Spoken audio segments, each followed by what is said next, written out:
வணக்கம் செல்லக்குட்டிகளா, நான் உங்கள் சாந்தி சரவணத்தை. நீங்கள் எல்லோரும் எப்படி இருக்கீங்க? நான் நல்லா இருக்கேன். இன்றைக்கி நாம் லியோ டால்ஸ்டாய் எறும்பும் புறாவுன்ற புத்தகத்திலிருந்து நரியும் நாரையும் என்ற கதையை தான் நாம் இன்றைக்கி கேட்க போகிறோம்.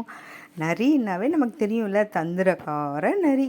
நரி ஒன்று என்ன பண்ணுது, நாரையை விருந்துக்கு கூப்பிடணும்னு பிளான் பண்ணுது.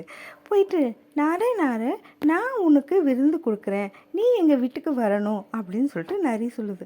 நாரையும் ரொம்ப சந்தோஷமா, சரி நரியாரே, நாளைக்கு நான் உங்கள் வீட்டுக்கு விருந்துக்கு வரேன் அப்படின்னு சொல்லிடுது. அடுத்த நாள் காலையில் எப்போ விடியும் அப்படின்னு நாரை ஆவலாக காத்துக்கிட்டே இருக்குது. மறுநாள் காலையில் சூரியன் வந்த உடனே நாரை நரி வீட்டுக்கு போகுது. நரி வீட்டுக்குள்ளே நுழையும் போது பயங்கரமாக வாசனை வருது. நாரைக்கு பசி உடனே ஆரம்பிக்குது. ஆனால் வீட்டுக்குள்ளே போனால் நரி என்ன பண்ணியிருக்கு தெரியுமா? அதுதான் தந்திரக்கார நரியாச்சு. எல்லா உணவையும் தட்டில் பரிமாறி இருக்கு.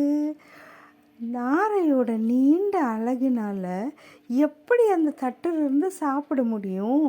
அதால் எதையுமே சாப்பிட முடியல. ஆனால் நம்ம நரியார் இருக்காரே, எல்லாத்தையும் அவரே சாப்பிட்டு முடிச்சு அப்படின்னு ஒரு பெரிய ஏப்பம் வேற விடுறாரு. நாரைக்கு ஒரு மாதிரி இருக்குது. உடனே எதையும் கண்டுக்காமல் நரிக்கிட்ட போயிட்டு, நரியாரே, நாளைக்கு நான் உங்களுக்கு விருந்து கொடுக்கலான் இருக்கேன், அதனால் நீங்கள் அவசியம் எங்கள் வீட்டுக்கு வரணும் அப்படின்னு சொல்கிறேன். நரிக்கு பயங்கர சந்தோஷம். ஓகே நரியாரே, கண்டிப்பாக நாளைக்கு நான் வரேன் அப்படின்னு சொல்லுது. மறுநாள் காலையில் தன்னன்னான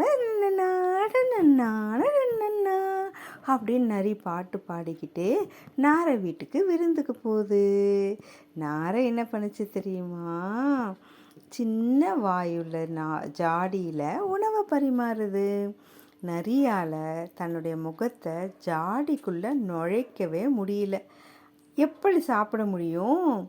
ஆனால் நாரை தனது நீண்ட கழுத்தை ஜாடிக்குள்ளே விட்டு எல்லாத்தையும் தானே குடிச்சிருச்சு.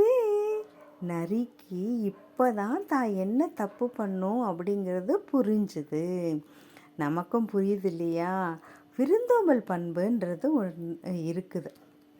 அதாவது நம்ம வீட்டுக்கு உணவுக்கு யாரை கூப்பிட்டாலும் அவங்களுக்கு பிடிச்ச மாதிரி, அவங்களோட சூழலை எந்த விதத்துலேயும் பாதிக்காத மாதிரி நம்ம உணவு பரிமாறி மகிழ்ச்சியாக அவங்கள அனுப்பி வைக்கணும் அப்படிங்கிறது தான் மாறல்.